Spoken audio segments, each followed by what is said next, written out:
You're listening to the Dungeons, Dragons, and Psychology Podcast.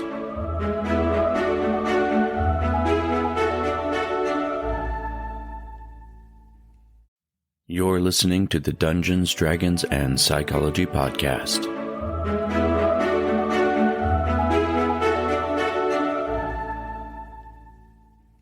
Hello, Cyclothids, and welcome to the Dungeons, Dragons, and Psychology Podcast. I am your host, Robert Walker, and today I'm joined by two of my very best friends, longtime gaming buddies.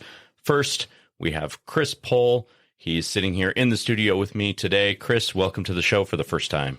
Thank you very much, Rob. And we also have his brother, Nate Pohl. You've heard him before. You've probably argued and disagreed with him as you've listened to previous episodes, but welcome back to the show, Nate.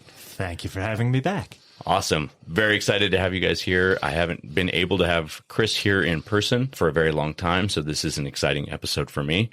And the three of us have been in a lot of games together with just the three of us, so this is kind of like, it's very nostalgic for me to have the two of them sitting around talking about D&D together, and I think it's going to be a lot of fun. What we're going to be talking about today is bringing your campaigns or your stories to a successful conclusion, having a very good and natural end to a story. Because a lot of times when you play D&D, there's this idea that the story can go on forever. But something that can be really rewarding to a story is having a good, sometimes emotional, sometimes exciting, but having an end point where the story sort of wraps up and it feels like the mission has been accomplished. So let's just go ahead and chitter chatter about that. What are your guys' experiences with games that have either not come to a complete end or, in contrast, games that have come to a successful conclusion? I think that anytime you have that sort of bow on the end of a game, I think it lends something to the game that you don't get when it just sort of peters off. No matter how good the game is, it doesn't matter if it just sort of whimpers its way into death. Mm-hmm. Something exciting, going out with a bang, whatever that ends up being, I think is far more rewarding from a storytelling perspective than just kind of dribbling off into nothing. Well, and from my perspective, those are always the games that I remember the best, that I reference back to. It's the ones that have had this final scene to it. As you said, Rob, either it's exciting, exhilarating, sad, emotional, all those things can be part of that. But to have that ending moment to it really adds something to the game as a whole, because it, like you said, Nate, it really does tie it up into a bow. I mean, one of the things with storytelling, and you go into this pretty deep, both in psychology and in theater, which is sort of one of the older forms of storytelling, that one of the goals with storytelling is to sort of experience the journey that the story takes and then to find the moment of catharsis at the end of the story. And so I think it can be fun to play a D&D game that doesn't sort of hit that conclusion point, but it's always going to be lacking when compared to a game that does have that complete story arc where you find the moment of catharsis at the end of it. That's what really gives you the perspective to look back and kind of really enjoy the whole arc that the story took. And I like to compare a lot of my stories and my campaign building to cinema or to other forms of media. And it really does. I mean, a movie with a terrible ending ruins the whole movie. Mm-hmm. And I think role-playing should be thought of in the same way. If you want it to wrap up, if you want it to have that memorable thing that carries you forward and says, that was a really great game, so much of that is tied up in how did it end? How did it come to a conclusion? Because ultimately, we're all looking for what is the character journey. You know, we're starting very naive, very low-level characters. We want to see them grow. We want to see them experience. But we also want to know, how does their story end? Or at least, how does this piece of their story end? And so I think that's a really important part. Well, and I think, too, that's a very good point, that just because it's the end of this part of the story doesn't mean you can't come back to it later and maybe experience a different part of their story. But to be able to put that sort of dot on the I or cross on the T and sort of wrap up the complete arc of that story, I think really lends it self to good storytelling. Mm-hmm. One of the things I'd want to point out is like when you look at the end and you look at the beginning, those two aren't necessarily tied together. Just remembering all the games that we have had, come to like kind of a final conclusion there. The beginning of the game started nowhere near that. Mm-hmm. And even, from that, level 1, level 2, level 3 perspective, you're going into this game, you have no idea where it's going to go. Mm-hmm. You have ideas of what you want to do with your character at that point. But to have this end moment, you keep mentioning this arc of the character, the story arc, this growth of the story itself. And I think that's a really important part to have, is that you can't plan that from the start. It is a natural growth of both the players as well as the DM in that process to make this new story.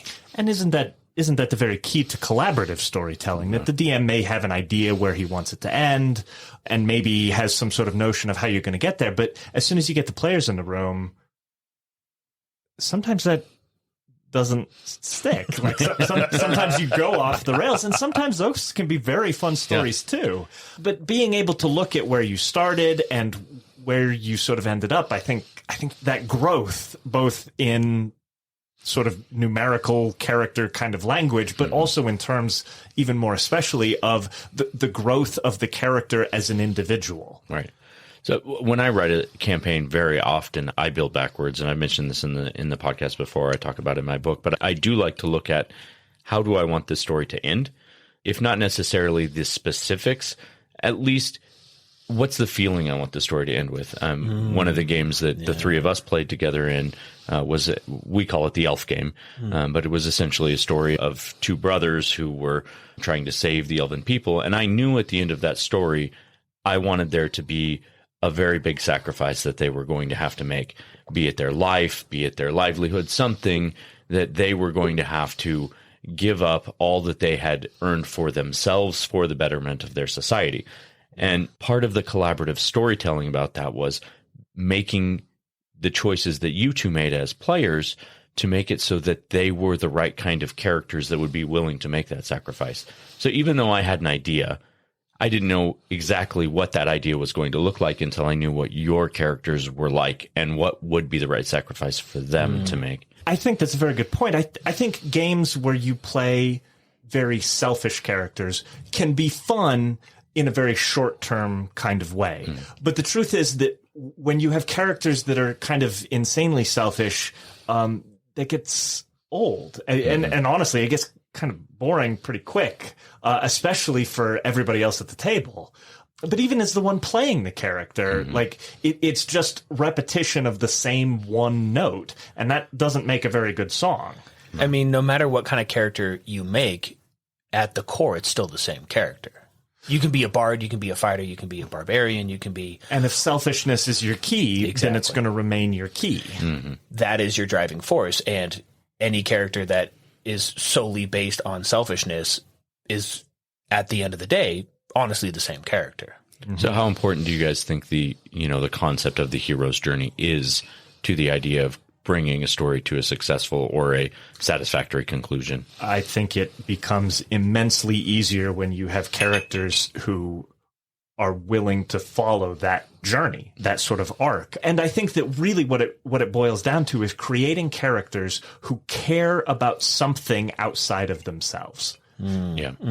Because if you have something that you care about as a character that deeply, that you are willing to make deep personal sacrifices for, from a purely mechanical sort of perspective, it gives the DM a way to sort of leverage the players onto a storyline that is going to follow some sort of a cohesive arc. But way more importantly, it gives you as the player something to latch onto as your character, and it gives you a motivating force that's much more than just seeing bigger numbers on a piece of paper. Yeah, I think that's a very good point.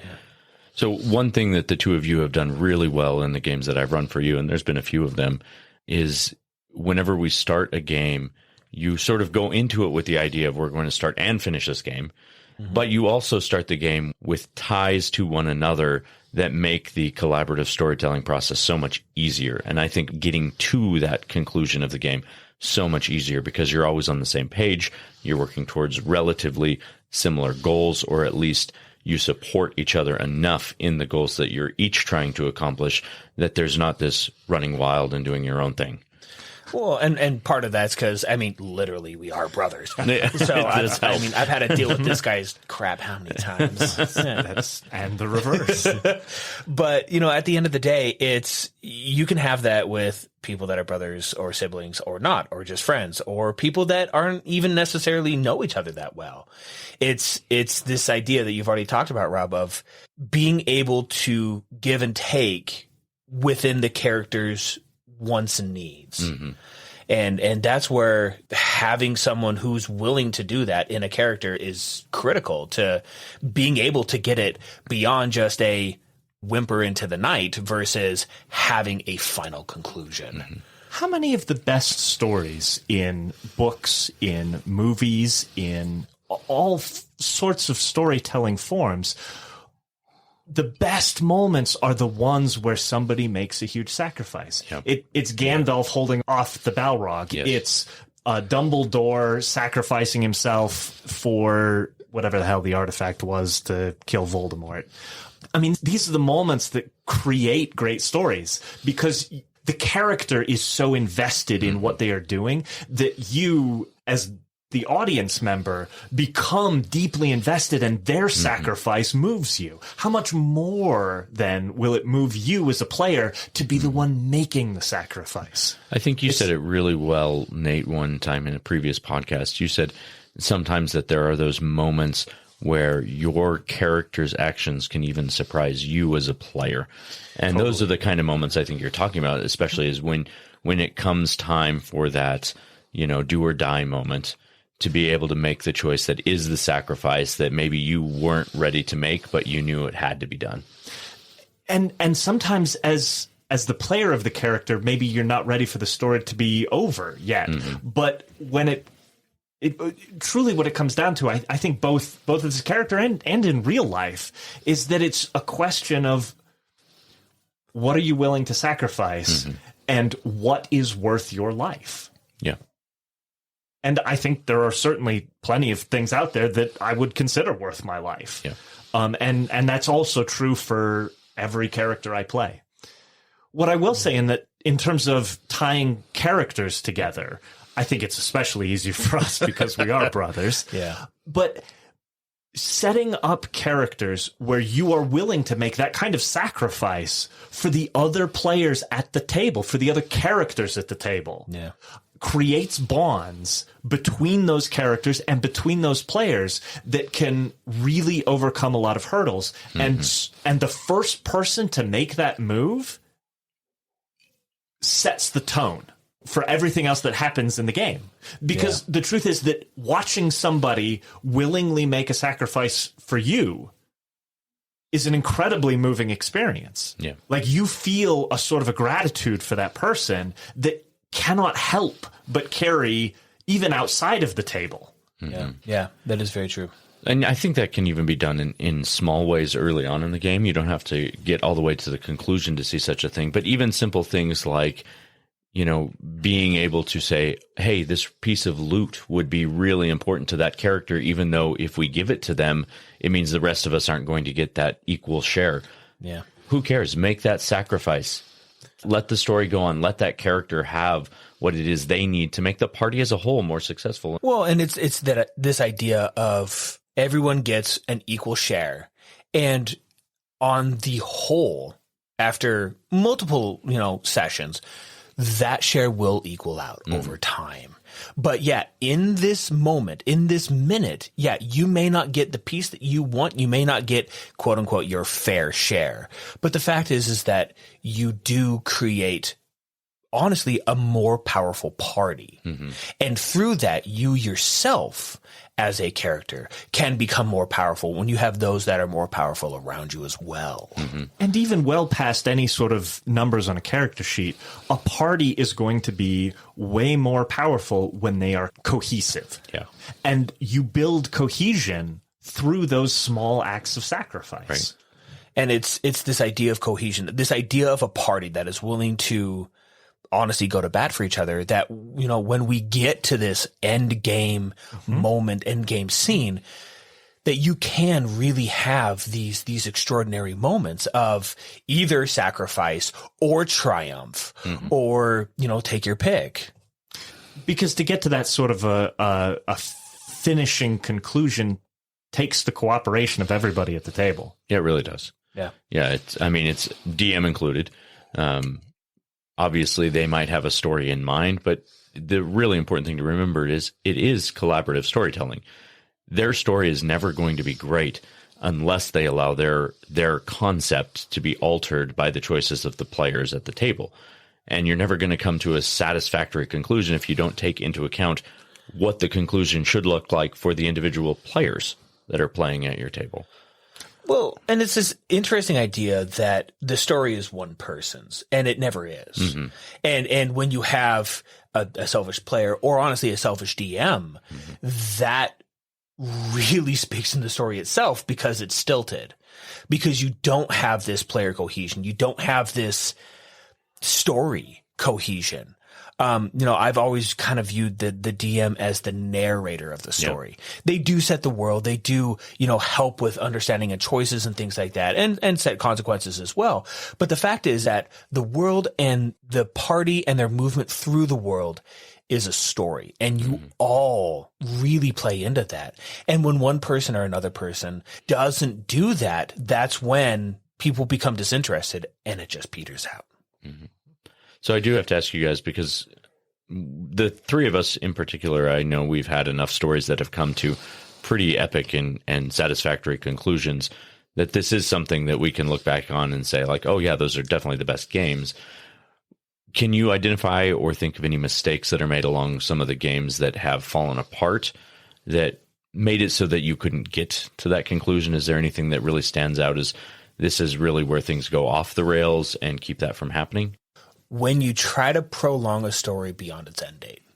And there's been a couple of games that we've tried that. Okay. Time of Trouble's game, we came to a conclusion. You're right. Yeah. And it was a great conclusion. And then we said, well, we want more. Right. Because our characters are powerful. We would love to do more. And we tried, and it just fell flat. That just comes into the idea that sometimes, or most times, the sequel isn't as good as the original.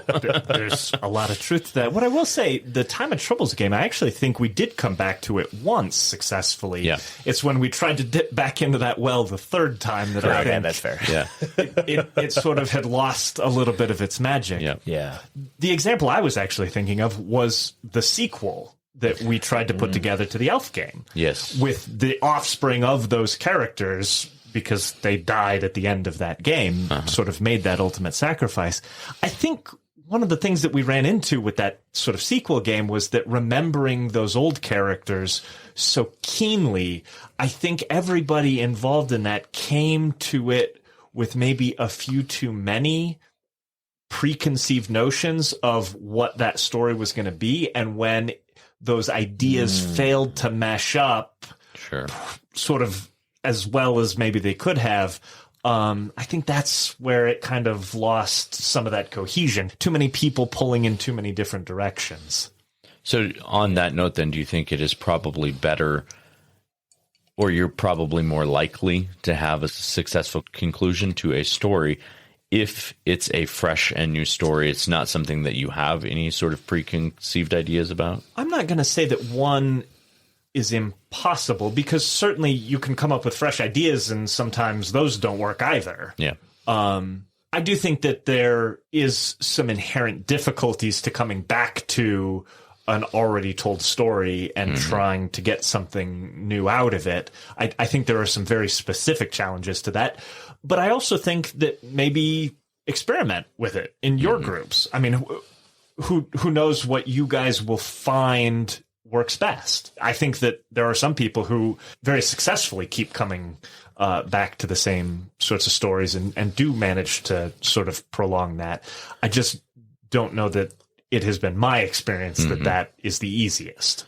Well, and one of the things that we can add on to that is the duration of time between when one story ends and the other begins is, like you were saying, it's so fresh in your minds. Yeah. It's sometimes get a little, little separation there. Yeah. Well, yeah. Waiting a little bit longer, maybe before coming back to that, might have changed the outcome. True. Or maybe not. I mean, it's hard to predict, but. Well, and that's when you get to these conclusions that they do tie the story up in a bow, and it's sometimes hard to reopen that. Yeah. Sometimes it can't be done. And, maybe sometimes, giving it some time will work. Sometimes it doesn't. Yeah, absolutely. And I don't think there's anything wrong with that because there's plenty more stories to be told. There's plenty more characters to create. And being able to look back on that with such fondness, I think, is a powerful part of why I continue playing D&D. I mean, that's one of the things that keeps bringing me back to the table. Yeah, I'll absolutely agree with that. I think it is, there's just those golden moments that really stand out in your mind as, you can look back at them and say, this is why I play the game.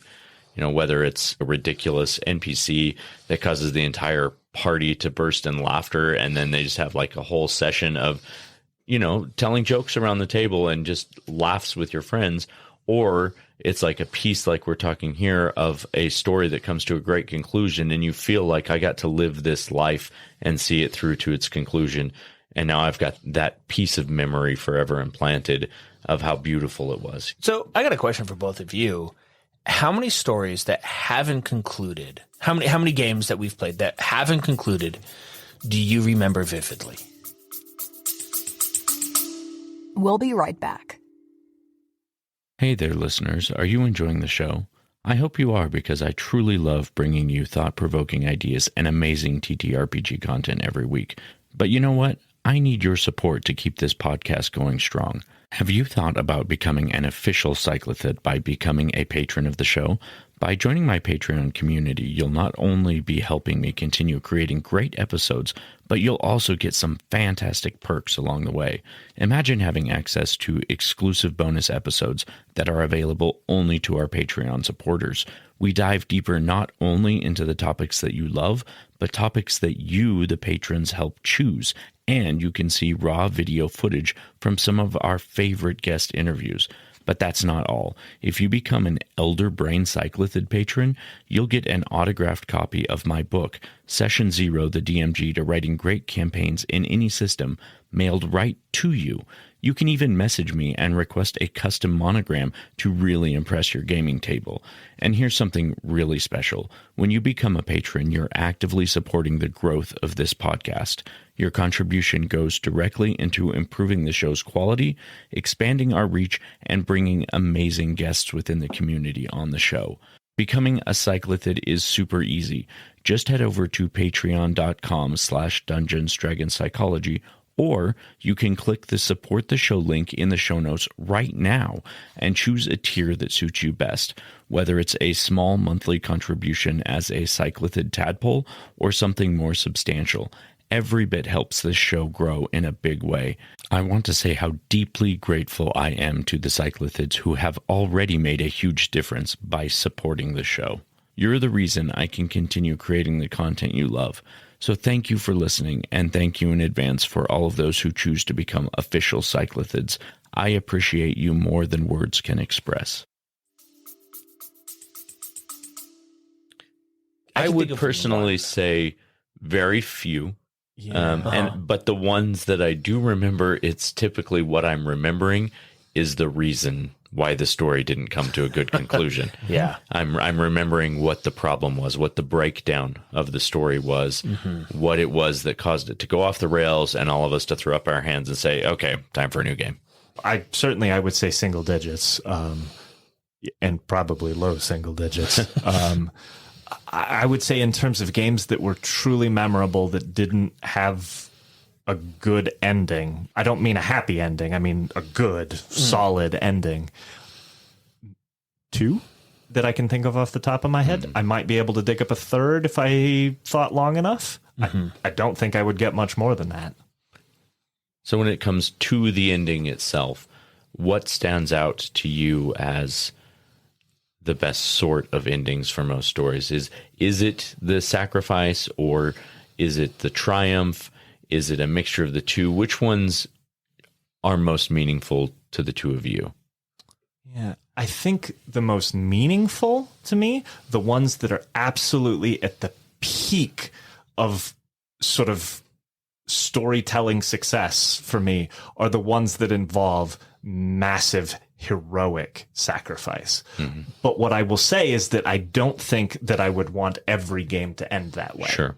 I think that is a spice that is best used sparingly. I mean, I think maybe this is because we grew up together, but I would agree with you there.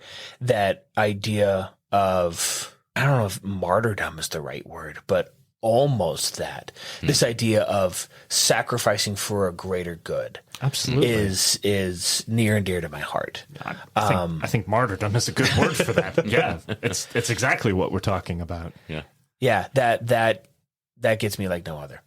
Mm-hmm. Well, I can definitely say all the moments in my games where, all of us men around the table have been crying have all been those sorts of scenarios where it has been not even necessarily death, but big moments of personal sacrifice. And I think more than that, it's the player making the decision to have the character make that choice.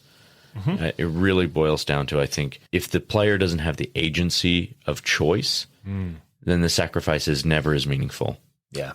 It almost becomes utterly meaningless. Right. If they're not the one making the decision, that's not sacrifice, that's just dying. Right. Well, I mean, I can think of certain circumstances in games we've played in where the character has been, quote unquote, offered a choice, but the choice has been like, it's not really a choice. Right. Those times when it really is a choice, they could go either way. They could choose the selfish route and, just looking out for them and theirs, or they can do the really big sacrifice that's going to change their life, usually for the worse, or take it away completely for everybody else's benefit.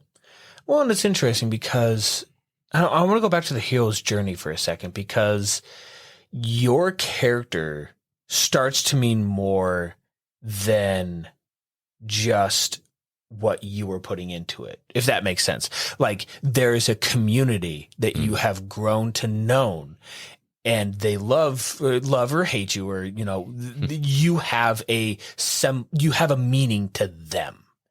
And that is, like, again, back to the self game, that is where that moment really shines forth, in terms of, it's not just me necessarily sacrificing myself for the moment. It is, you feel within the world that you will make a difference there as well. Totally. And those bonds that you talk about go well past the other players and extend to all of those characters that are run by the DM. Mm-hmm. That just because they're not player characters doesn't make those bonds any less strong. Yeah. We keep bringing up the elf game. The whole purpose of the game was the betterment of our entire civilization, basically. We were trying to save them from a catastrophe. And even if we didn't know most of the elves, it was still worth it. Like they were our people and were so deeply held within our hearts. And I say that not even as a character, I'm literally as a player. Yeah. Mm-hmm. Every one of those elves meant something to me. And so the sacrifice, I mean, yes, I had a choice, but at the same time, I didn't really.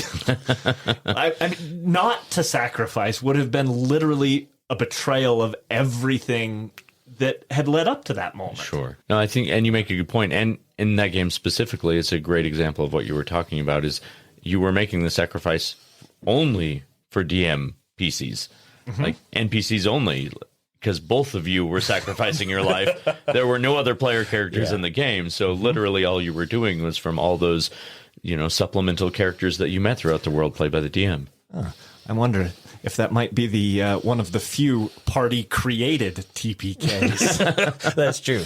Yeah. That is awesome. All right, well, let's move on to Tricks of the Trade.